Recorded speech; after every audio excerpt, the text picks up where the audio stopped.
Hello everyone, this is Suman Mehta, your SS teacher, and today we will read beta poverty line. Poverty line means गरीबी रेखा, एक imaginary line जिसके through poverty को define किया जाता है. Different countries अलग अलग पॉवर्टी लाइन को यूज करते हैं. मीन्स उनकी जो बेसिक नेसेसिटीज होती हैं वो डिफरेंट पाई जाती हैं. यानी हर देश की समय और स्थिति के अनुसार अपनी एक गरीबी रेखा होती है, उसका वो निर्धारण करते हैं कि उनके देश के अंदर कौन सी ऐसी मूलभूत आवश्यकताएं हैं जिनके बिना उनका लाइफ का जो है सर्वाइवल एग्जिस्ट नहीं हो सकता. तो यहाँ पर बेटा मैं आपको वर्ल्ड में किस टाइप से पॉवर्टी लाइन को डिफ़ाइन किया जाता है या इंडिया में कैसे किया जाता है, इस कंटेंट के अंदर हम आज वो पढ़ने जा रहे हैं. और मैं आपको बताऊंगी इसके बारे में कि अलग अलग पॉवर्टी लाइन क्यों यूज़ की जाती हैं और एक देश में पाई जाने वाली जो बेसिक नीड्स हैं वो दूसरे देश की बेसिक नीड्स से अलग कैसे होती हैं. ओके, तो स्टार्ट करते हैं आज का हमारा टॉपिक पॉवर्टी लाइन यानी गरीबी रेखा, जो कि हमारे चैप्टर 3 का पार्ट है, poverty as a challenge. Poverty line. At the center of the discussion on poverty is usually the concept of the poverty line. जब भी हम पॉवर्टी का डिस्कशन करते हैं उसके बीच में एक बात छुपी होती है, वो होती है गरीबी रेखा का कंसेप्ट जो होता है. A common method use to measure poverty is based on the income and consumption level. एक साधारण सा तरीका अपनाया जाता है गरीबी रेखा का निर्धारण करने के लिए. वो होता है कि किसी की इनकम आप पता कर लें और उसके खर्चे. तो इससे अगर उसमें कुछ बैलेंस बचता है, यानी इतनी इनकम है कि उसमें से खर्चा करने के बाद भी कुछ इनकम उसकी सेविंग में आती है, वो सेव कर पाता है, देन तो वो है पॉवर्टी लाइन से ऊपर की बात. लेकिन अगर वो नहीं कर पाता तो इस सिचुएशन में उसकी अगर मान लो ठीक है, इतनी इनकम है कि वो सिर्फ अपने सर्वाइवल को ही एग्जिस्ट कर सकता है, तो वो अबोव पॉवर्टी लाइन थोड़ा सा माना जाता है. लेकिन जो बेसिक नीड्स भी कंप्लीट नहीं कर पाता अपने इनकम से, और जितनी कैलोरी रिक्वायरमेंट होती हैं एक पर्सन के फूड में, अगर वो भी उसके फैमिली मेम्बर्स को नहीं मिल पाती हैं तो हम उसको पुअर कंसीडर करते हैं. तो वर्ल्ड बैंक किस टाइप से इसको डिफ़ाइन करता है वो आगे हम पढ़ेंगे. फ़िलहाल जो मैंने आपको बताया वो ये है कि किसी को अगर हमें गरीब कहना है तो किस हिसाब से हमें इस चीज़ को देखना होगा. सब एक कॉमन मेथड तो यही है कि किसी की इनकम लेवल देखिए और कंजप्शन लेवल देखिए, यानी उसका खर्चा देखिए कि वो कितना यूज करता है. A person is considered poor if his और हर इनकम और consumption level falls below a given minimum level necessary to fulfill the basic needs. एक पर्सन को तभी गरीब कहा जाता है, चाहे पुरुष हो या महिला, जिसका इनकम और कंजप्शन लेवल नीचे गिर जाता है, कि इतना नीचे गिर जाता है कि उसकी जो मिनिमम लेवल की जो नेसेसिटीज़ होती हैं, यानी न्यूनतम स्तर पर जो एक मूलभूत आवश्यकताएं होती हैं, उसकी जो बेसिक नीड्स हैं जिनके बिना जिंदा रहना मुश्किल है, अगर वो भी पूरी नहीं कर पाता तो हम उसको कहते हैं पुअर है, यानी वो गरीब इंसान है. What is necessary to satisfy the basic needs is different at different times and in different countries. एक पर्सन को सेटिस्फाइड करने के लिए कौन कौन सी बेसिक नीड्स होती हैं, ये बेसिक नीड्स बेटा अलग अलग समय पर और अलग अलग देशों के अंदर अलग अलग पाई जाती हैं. यानी भारत की जो मूलभूत आवश्यकताएं हैं जिनके बिना यहाँ के लोग सर्वाइव नहीं कर सकते, अमेरिका के बेसिक नीड्स से बिल्कुल अलग मिलेंगी. वो क्यों मिलेंगी? क्योंकि हर देश का अपना एक डेवलपमेंटल जो है स्केल है, उसका विकास ज़्यादा हो चुका है. हमारे भारत का विकास अभी कम हुआ है. वहाँ एजुकेशन लेवल जो है, लिटरेसी रेट जो है हाई है और हमारे यहाँ पर थोड़ा कम है. वहाँ पर इंफ्रास्ट्रक्चर की जो फैसिलिटीज़ हैं वो डेवलप हो चुकी हैं, यहाँ पर कम है. और जब हम बात करते हैं उनकी इकोनॉमिक एक्टिविटीज़ की, तो उनका सबसे ज़्यादा जो मेजर फोकस है टर्शियरी सेक्टर में है, जिसकी वजह से उनकी जीडीपी हाई रहती है. और हमारे यहाँ पर अभी इतनी से इस सेक्टर की इतनी ग्रोथ नहीं हो पाई है. हम लोग इनिशियल स्टेज पर इसको डेवलप करने की कोशिश कर रहे हैं. तो काफ़ी कुछ कारण हैं जिनकी वजह से हम कह सकते हैं कि एक देश की जो पॉवर्टी लाइन है वो दूसरे देश की पॉवर्टी लाइन से डिफरेंट हो सकती है, या बेसिक नीड्स जो होती हैं वो अलग अलग डिफरेंट टाइम्स में और डिफरेंट कंट्रीज़ में डिफ़र करेंगी. यानी वेरी करेंगी। देयरफॉर पॉवर्टी लाइन में very with time and place, इसीलिए गरीबी रेखा भी समय और स्थान के अनुसार अलग मिलेगी।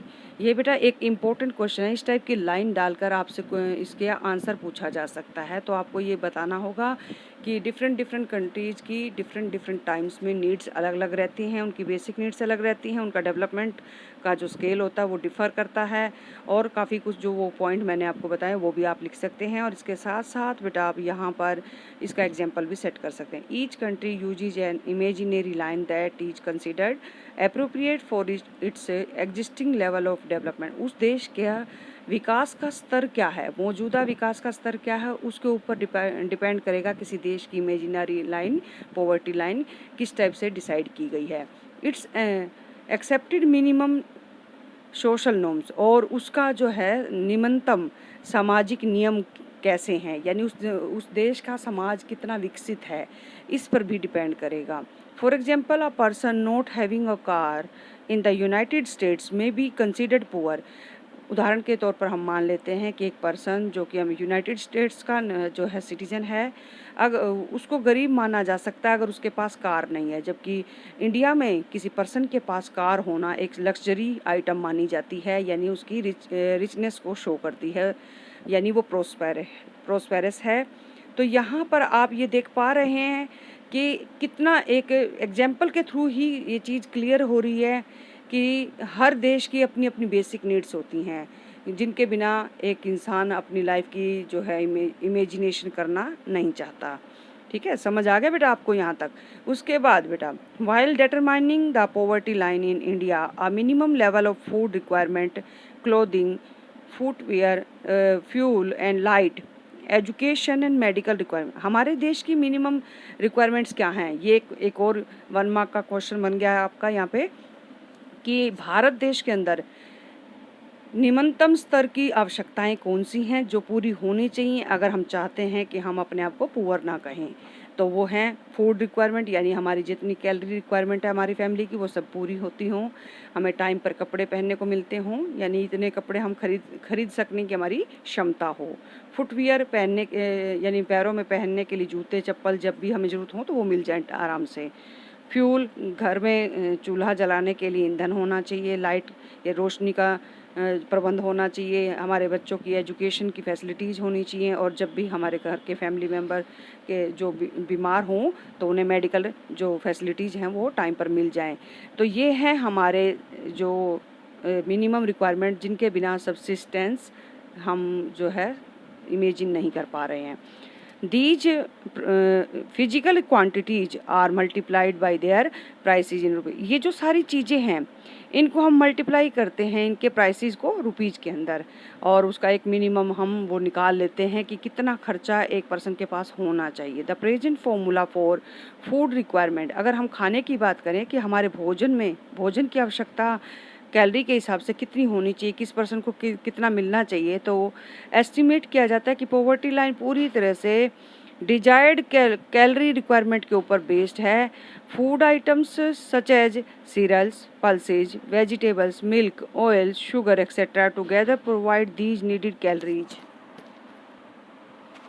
फूड रिक्वायरमेंट जो है पॉवर्टी का अनुमान जब हम लगाते हैं कि किसी व्यक्ति को कितना भोजन मिलना चाहिए या उसकी कैलोरी रिक्वायरमेंट कितनी होनी चाहिए, पॉवर्टी लाइन भी इस पर पूरी तरह से बेस्ड है कि डिजायर्ड कैलोरी रिक्वायरमेंट कितनी है, किसी व्यक्ति की कैलोरी जो आवश्यकता होती है भोजन में, उसके ऊपर ही हमारी जो गरीबी रेखा है वो निर्धारित की जाती है। Food items such as cereals, pulses, vegetables, milk, oil, sugar etcetera, ये सारी चीज़ मिलकर हमारी जो है कैलोरी रिक्वायरमेंट को पूरा करते हैं। इनमें कैलोरी रिक्वायरमेंट की जो है हम नीड की को कंप्लीट करने की कोशिश करते हैं। The calorie needs vary depending on age, sex और type of work that a person does. और कैलोरी की रिक्वायरमेंट बेटा अलग अलग एज के पर्सन की अलग अलग रहती है, अलग अलग जेंडर की अलग जो है कैलोरी रिक्वायरमेंट होती है, जैसे बॉय की अलग होगी और गर्ल्स की अलग होगी।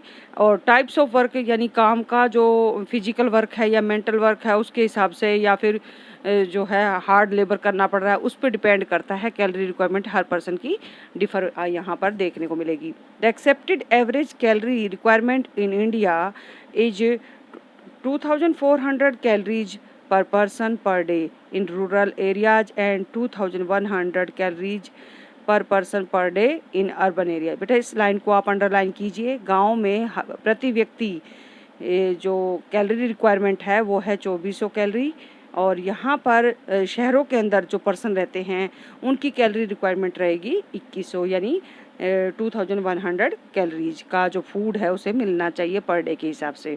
तो इसको अंडरलाइन कीजिए। ये 1 मार्क के वेरी इंपॉर्टेंट 2 क्वेश्चन आ गए।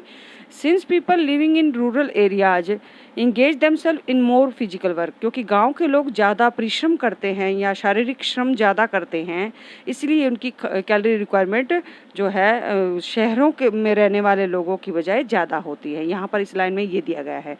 और मॉनेटरी एक्सपेंडिचर जो होता है, यानी पैसे के हिसाब से खर्चा जो है वो per capita needed by for buying these calories requirement in terms of food, grains, etc. is revised periodically, taking into consideration the rise in prices।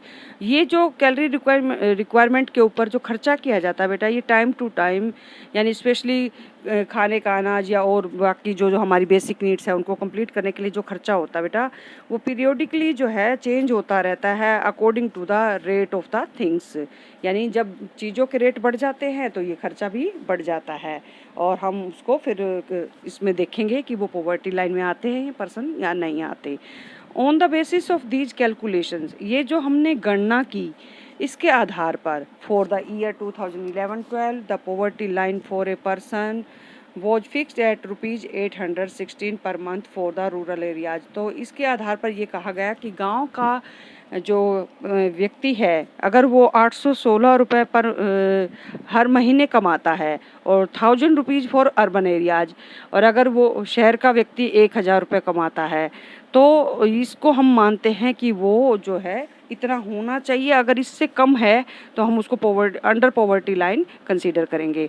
Despite less calorie requirement, हालांकि शहर के लोगों की कैलोरी रिक्वायरमेंट कम होती है, इसके बावजूद भी उनकी जो इनकम का सोर्स है, जिस इनकम की कैलकुलेशन जब हम करते हैं, ये 1000 रुपीज़ उनके लिए लिए और विलेज के लिए हमने 816 लिए, तो जबकि कैलोरी रिक्वायरमेंट रूरल एरियाज के लोगों का ज़्यादा है और अर्बन एरियाज का कम है, फिर इसके बावजूद हम चाहते हैं कि इनकम इनकी ज़्यादा हो और इनकी कम हो।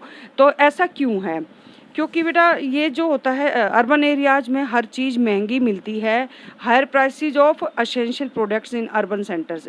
आमतौर पर शहरी क्षेत्रों के अंदर जो सामान मिलता है वो महंगा होता है, जबकि गांव के लोग अपने खेतों में सब्जियां उगाकर या फिर अदर सोर्सेज से कैसे न कैसे करके मैनेज कर लेते हैं और कम खर्चा करके भी वो अपना काम चला लेते हैं।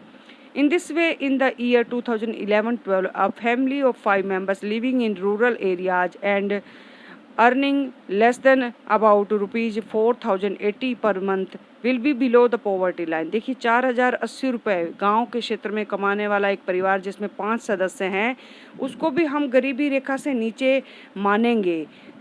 ठीक वैसे ही एक परिवार जो शहरी क्षेत्र में रह रहा है और उसमें सेम मेंबर्स हैं और वो पर मंथ जो है 5000 रुपीज़ अर्न करता है अपनी बेसिक रिक्वायरमेंट्स को पूरा करने के लिए, तो वो भी हम गरीब ही मानेंगे, क्योंकि इनकी जो इनकम का जो रेशो बताया गया था या इनकम का जो कंपैरिजन किया गया है वो जो है कम दिखाई देता है इनकी बेसिक नीड से।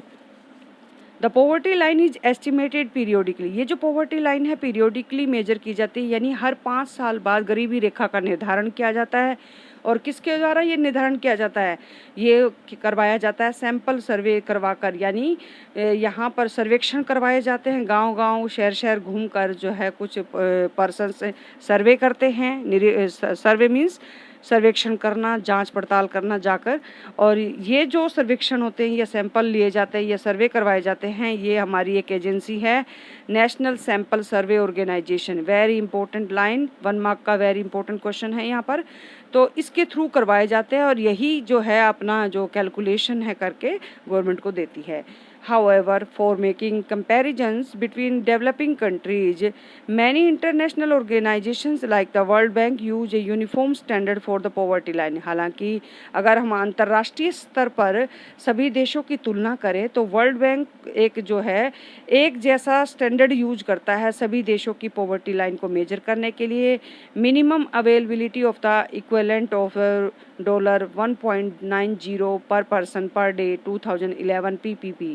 अब ये क्या लिखा हुआ है कि 2011 के PPP के अनुसार, यानी परचेजिंग पावर यहाँ पर के जो एक है, यानी वो कितना खर्चा करते हैं, तो इसके बेसिस पर बेटा वर्ल्ड बैंक कहता है कि अगर कोई किसी पर्सन की डेली इनकम $1.90 से भी कम है तो हम उसको बिलो पॉवर्टी लाइन कंसीडर करेंगे, चाहे वो किसी भी देश का हो.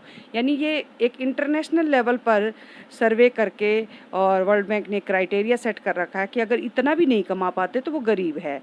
अब यहाँ पर मैंने लिख भी रखा है आज का जो हमारा एक करंट $1 की जो एक वैल्यू है वो मैंने यहाँ पर ये लिखी हुई है 74 रुपीज़ .72 पैसे.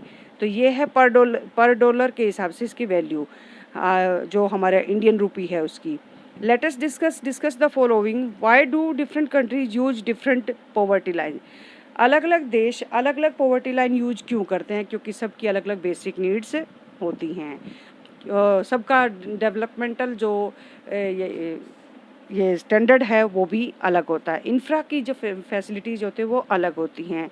लिटरेसी रेट सबका अलग अलग होता है और जो समय और स्थान के अनुसार सबकी ज़रूरतें भी बदल जाती हैं. तो कुछ ये कारण हैं. अब नेक्स्ट क्वेश्चन है, what do you think would be the minimum necessary level in your locality. आपकी लोकेलिटी, आप जहाँ रहते हैं वहाँ पर कम से कम कौन सी न्यूनतम आवश्यकताएं हैं जो सबके पास होनी चाहिए आपको लगता है? तो आपको ये अपने लेवल पर सर्च करना है. नेक्स्ट बेटा, पॉवर्टी एस्टिमेट्स. यहाँ पर गरीबी का अनुमान कैसे लगाया जाता है? It is clear from table 3.1 that there is a substantial decline in poverty ratios in India from about 45% in 1993 to 94 to 37.2% in 2004-05 कि 3.1 की जो टेबल है वो हमें शो कर रही है, ये जो ऊपर नेक्स्ट पेज पर दी गई है. इससे ये क्लियर हो रहा है कि 1993-94 में हमारी पॉवर्टी लाइन से नीचे यानी गरीबी रेखा से नीचे 45% लोग रह रहे थे, जो कि बहुत जिसमें कमी तो आई है लेकिन बहुत कम आई है. इतनी ज़्यादा हम नहीं मान सकते, पर्याप्त भी नहीं कह सकते. 37 पर आकर ये 2004-05 में रह गई. The proportion of people below poverty line further came down to about 22% in 2011. इस लाइन को आप अंडरलाइन कीजिए क्योंकि बेटा मैं हमेशा फोकस करती हूँ करंट जो सेंसस है उसके अकॉर्डिंग. तो आप लोग एडवांस हैं और एडवांस होने भी चाहिए, लेकिन फ़िलहाल जो आपको एग्ज़ाम के पॉइंट ऑफ व्यू से मैं आपको बातें बताती हूँ उसको आपको ये जो है अंडरलाइन ज़रूर करना चाहिए. 22% जो है हमारे बिलो पॉवर्टी लाइन से नीचे लोग रह रहे हैं और ये 21.9% भी कहे जा सकते हैं क्योंकि करंट डेटा के हिसाब से ये इतना ही बनता है और नियर अबाउट 22%. ठीक है.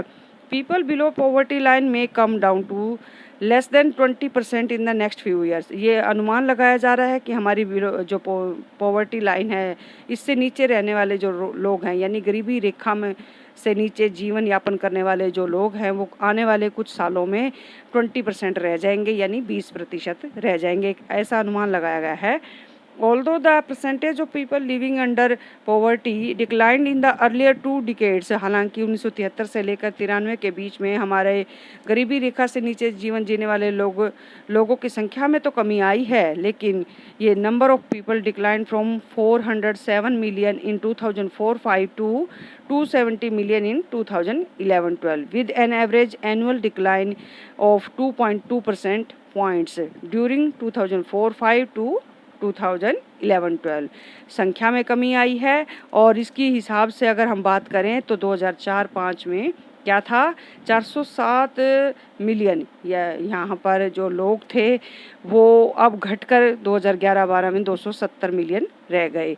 और ये एनुअल इसमें जो डिक्लाइन आया है कितने परसेंट का आया है, 2.2% का आया है, जो कि 2004-05 से 2011-12 के बीच में मेजर किया गया है। अब नेक्स्ट पेज पर देखिए, टेबल है वही जिसके बेसिस पर यहाँ पर क्वेश्चन आपको ये इंफॉर्मेशन दी गई थी। आप इसको खुद स्टडी कीजिएगा और इससे रिलेटेड ये जो क्वेश्चन है इनके आंसर आप देने की कोशिश कीजिएगा। वल्नरेबल ग्रुप्स कौन से होते हैं बेटा, इनसिक्योर पीपल यानी असुरक्षित समूह के लोग, जिन्हें हर टाइम कोई ना कोई डर सताता रहता है, कभी जीवन जीने का और कभी किसी और चीज़ के छिन जाने का, या हर टाइम मन में एक भय बना ही रहता है। ऐसे कौन से लोग हैं जो इन ग्रुप्स में शामिल होते हैं, तो मैं अभी आपको बताती हूँ। The proportion of people below poverty line is also not same for all social groups and economic categories in India. जो गरीबी रेखा से नीचे जीवन जीने वाले लोग हैं उनका अनुपात जो है सेम नहीं है सभी सामाजिक समूहों में और आर्थिक कैटेगरी के लोगों में। भारत के अंदर जितने भी इकोनॉमिक कैटेगरीज के लोग हैं या सोशल ग्रुप्स हैं उनमें पॉवर्टी लाइन से बिलो रिसाइड करने वाले लोगों का जो प्रपोर्शन है वो सेम नहीं है। सोशल ग्रुप्स खास करके वो सामाजिक समूह जो कि वल्नरेबल कहलाते हैं, यानी असुरक्षित महसूस करते हैं अपने आप को पॉवर्टी की वजह से, गरीबी की वजह से, वो हैं शेड्यूल कास्ट के लोग। अब यहाँ पर शेड्यूल कास्ट और शेड्यूल ट्राइब्स हाउस होल्ड लिखा हुआ है, यानी ये 2 पर्सन हैं, 2 कैटेगरी के लोग हैं जिन्हें हम सोशली ये मान सकते हैं कि ये वल्नरेबल हैं, यानी असुरक्षित महसूस करते हैं अपने आप को। सिमिलरली 2 ग्रुप होते हैं, इकोनॉमिक ग्रुप होता है। इकोनॉमिक ग्रुप के अंदर ये जो लोग हैं एससी और एसटीज, ये बहुत ज़्यादा वल्नरेबल ग्रुप के मेंबर कहलाते हैं और ख़ास करके ग्रामीण क्षेत्रों में, रूरल एरियाज में एग्रीकल्चरल लेबर हाउस होल्ड्स यानी खेती से जुड़े हुए वो लोग जो मेहनताना करते हैं या परिश्रम करते हैं, वर्कर के रूप में काम करते हैं, और शहरी क्षेत्रों में कैजुअल लेबर हाउस होल्ड्स, वो परिवार जो कंस्ट्रक्शन साइट्स पर या इंडस्ट्रीज में ओड जॉब्स करते हैं, इन परिवारों को हम इकोनॉमिक ग्रुप के लोग मानते हैं और ये लोग बहुत ज़्यादा वल्नरेबल हैं, यानी इनसिक्योर ग्रुप हैं। अब आप यहाँ पर देख सकते हैं ग्राफ 3.1 में, इसमें बताया गया है कि percentage of poor people in all those groups although the average for people below poverty line for all groups in India is. देखिए, अगर पूरे इंडिया का हम सर्वे करें तो यहाँ पर जो बिलो पॉवर्टी लाइन का जो एवरेज है वो है 22.43। अगर इसमें से भी अगर हम मान लेते हैं कि 100 लोगों के में ये जो है इस चीज़ को वल्नरेबल ग्रुप के मेंबर ये कहेंगे जाएंगे एवरेज बेसिस पर, लेकिन शेड्यूल कास्ट के लोग जो है ये अपनी बेसिक नीड्स को भी जो पूरा नहीं कर पाते, यानी 100 में से 22 लोग या 23 लोग ऐसे मिलेंगे जो अपनी बेसिक नीड्स को कंप्लीट नहीं कर पाते। Similarly 34% of casual workers in urban area, शहरी क्षेत्रों में भी कैजुअल वर्कर्स जो होते हैं वो जो 34% हैं जो कि बिलो पॉवर्टी लाइन रिसाइड करने के लिए मजबूर हैं। About 34% of casual labor farm in the rural areas and 29% of the scheduled caste are also poor। और इसके साथ साथ जो 29% ऐसे लोग हैं जो अनुसूचित जाति के लोग हैं और यहाँ पर ये गरीब ही माने जाते हैं। The double disadvantage of being a landless casual veg labour house hold in the socially disadvantaged social groups, इनका एक दोहरा नुकसान है बेटा। क्या कि सामाजिक रूप से तो ये पिछड़े हुए हैं, यानी पैसे वाइज तो वैसे भी ये गरीब है, इनके पास मनी नहीं है, ये अपनी बेसिक नीड्स कंप्लीट नहीं कर पाते, और इसके साथ साथ ये सामाजिक रूप से भी पिछड़े हुए हैं क्योंकि समाज इन्हें उचित सम्मान नहीं देता और जो फैसिलिटीज अदर पर्सन या रिच पर्सन यूज करते हैं वो इन्हें नहीं मिल पाती हैं, यानी इन्हें हमेशा उनसे वंचित रखा जाता है। तो ऐसे में ये फर्दर अगर अपनी डेवलपमेंट करना चाहें तो नहीं कर पाते हैं। स्केड्यूल कास्ट और स्केड्यूल ट्राइब के जो पॉपुलेशन है वो ये दिखाती है कि भारत में ये जो समस्या है कितनी गंभीर है, सीरियसनेस ऑफ द प्रॉब्लम को दिखाती है। Some recent studies have shown that the except for the scheduled tribe households, अगर हम अभी कुछ सर्वे की बात करें, स्टडीज़ की बात करें, जहाँ पे हमें एक अनुमान दिया गया है, तो वो ये है कि शेड्यूल ट्राइब के लोगों को अगर परिवारों को हम छोड़ देते हैं तो बाकी के जो 3 ग्रुप हैं जिनको हम इस वल्नरेबल ग्रुप का मेंबर मानते हैं, वो है schedule caste, rural agricultural labourers और urban casual labour household. ये जो 3 हैं, इनमें तो पॉवर्टी में काफ़ी कमी आई है 1990s से। इनके लिए इनकी जो पॉवर्टी लाइन से नीचे रहने वाले जो परिवार थे उसमें बहुत ज़्यादा कमी आ गई है, लेकिन जो शेड्यूल ट्राइब के लोग हैं वो आज भी यथास्थिति में हैं, मीन्स पहले की जैसे ही गरीबी में जीवन जी रहे हैं। Apart from these social groups, इन सभी सामाजिक समूहों के अलावा there is also inequality of incomes within a family. एक परिवार के अलग अलग सदस्यों की इनकम में भी काफ़ी असमानता पाई जाती है, यानी हर एक ही फैमिली के कई मेंबर एक जैसी इनकम गेन नहीं कर पाते हैं। पुअर फैमिली स्पेशली इससे ज़्यादा सफ़र करती हैं, और स्पेशली अगर बात करें but some suffer more than others. लेकिन ये पुअर फैमिली भी ऐसी होती है, पुअर में से भी कई ऐसे होते हैं जो ज़्यादा पुअरेस्ट माने जाते हैं, यानी गरीब से भी अति गरीब भी लोग पाए जाते हैं। हम तो ये कहते हैं जिनकी बेसिक नीड्स पूरी नहीं हो रही वो गरीब हैं, लेकिन इनसे भी ज़्यादा गरीब लोग पाए जाते हैं।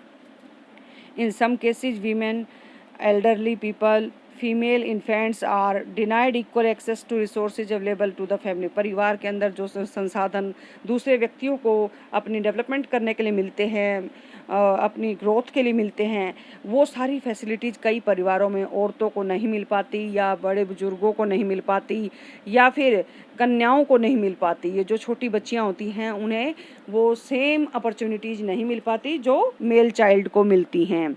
तो ये आप अगर आपसे कोई पूछे तो आपको ये अंडरलाइन करना है, women, elderly people, female infants are denied equal access to resources.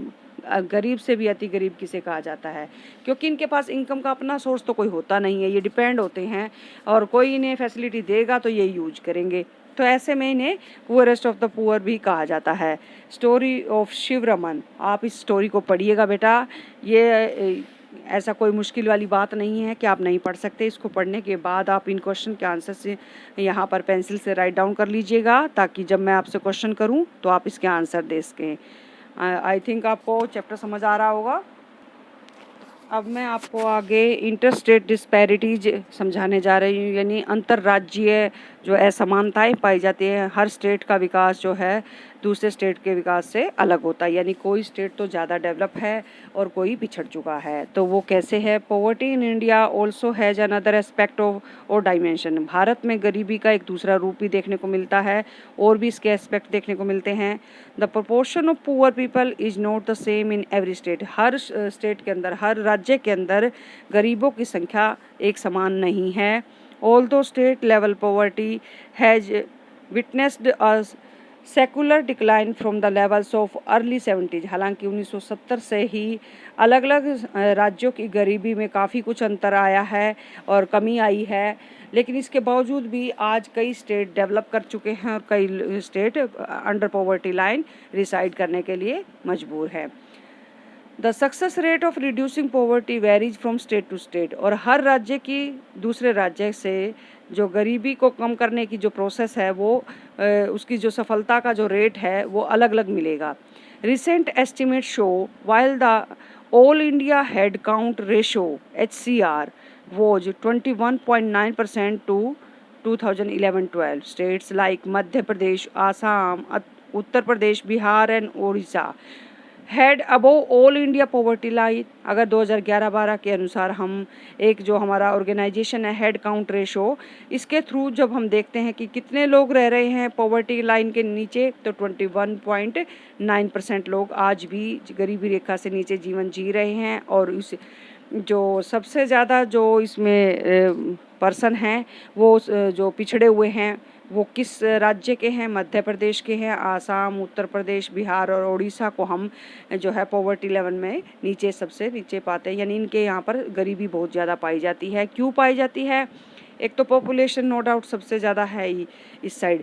दूसरी बात ये भी है कि जो डेवलपमेंट के सोर्सेज होने चाहिए, इंफ्रास्ट्रक्चर की जो फैसिलिटीज़ होनी चाहिए वो अभी इतनी डेवलप नहीं हुई थी। मान लो चलो किसी एरिया में हो भी सकती हैं, लेकिन इसके बावजूद एक जो इंटरेस्ट होना चाहिए गवर्नमेंट का वो नहीं है। करप्शन ज़्यादा है, जो एक पैसा पब्लिक के ऊपर लगना चाहिए वो नहीं लग पा रहा। काफ़ी कुछ कारण है बेटा। और अलग अलग जो डेवलपमेंटल जो पॉलिसीज़ यूज की जाती है गवर्नमेंट के थ्रू, उनके सक्सेसफुल होने पर भी डिपेंड करता है।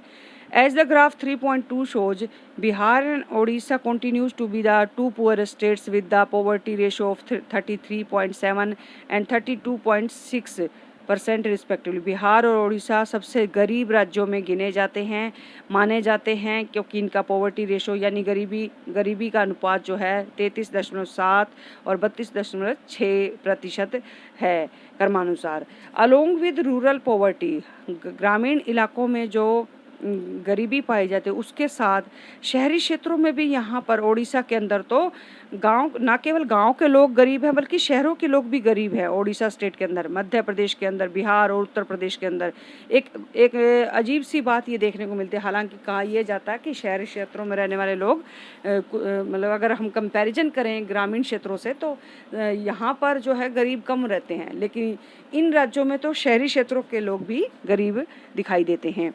इन कंपैरिजन, तुलनात्मक रूप में, there has been a significant decline in poverty in Kerala. सबसे ज़्यादा जो पॉवर्टी रिड्यूस करने वाला स्टेट है वो केरल, महाराष्ट्र, आंध्र प्रदेश, तमिलनाडु, गुजरात और वेस्ट बंगाल है, क्योंकि पंजाब और हरियाणा भी उसमें काउंट होते हैं, क्योंकि इन्होंने बहुत जल्दी अपने राज्य के अंदर ऐसी पॉलिसीज और स्ट्रेटजीज यूज की जिसकी वजह से ये जल्दी अपनी पॉवर्टी को रिड्यूस कर पाए with the help of high agricultural growth rate. Punjab और हरियाणा ने तो बहुत ज़्यादा कृषि में विकास करके अपनी गरीबी को दूर किया। वेस्ट बंगाल ने लैंड रिफॉर्म्स करके अपनी गरीबी को दूर करने की कोशिश की। और यहाँ पर बात कर रहे हैं हम गुजरात में, आपको पता ही है कि इंफ्रास्ट्रक्चर की फैसिलिटी है। तमिलनाडु, आंध्र प्रदेश, महाराष्ट्र स्टेट के अंदर भी इंफ्रास्ट्रक्चर की फैसिलिटी डेवलप की गई है और बहुत ज़्यादा लोग जो है वेरियस इकोनॉमिक एक्टिविटीज़ में लगे हुए हैं और इसकी जो सक्सेस रेट है पॉवर्टी रिड्यूसिंग की वो हाई चल रही है इन स्टेट्स की। केरल ने तो आपको पता ही है कि सबसे ज़्यादा जो है ह्यूमन रिसोर्स डेवलपमेंट पर ज़्यादा फोकस किया, इस वजह से केरल का जो है ज़्यादा विकास हुआ है। केरल नंबर 1 पे क्यों आ गया? क्योंकि इसने एजुकेशन की फैसिलिटी सबको अवेलेबल कराई जो इसके स्टेट के सिटीजन्स हैं और जो वहाँ रहते हैं। मेडिकल फैसिलिटीज़ वहाँ पर वेल डेवलप है और इसके साथ साथ यहाँ पर जो स्किल फॉर्मेशन के जो अलग अलग जो ऑक्यूपेशन को रन करने की बात आती है तो वो भी यहाँ पर ज़्यादा लोग इंटरेस्ट लेते हैं।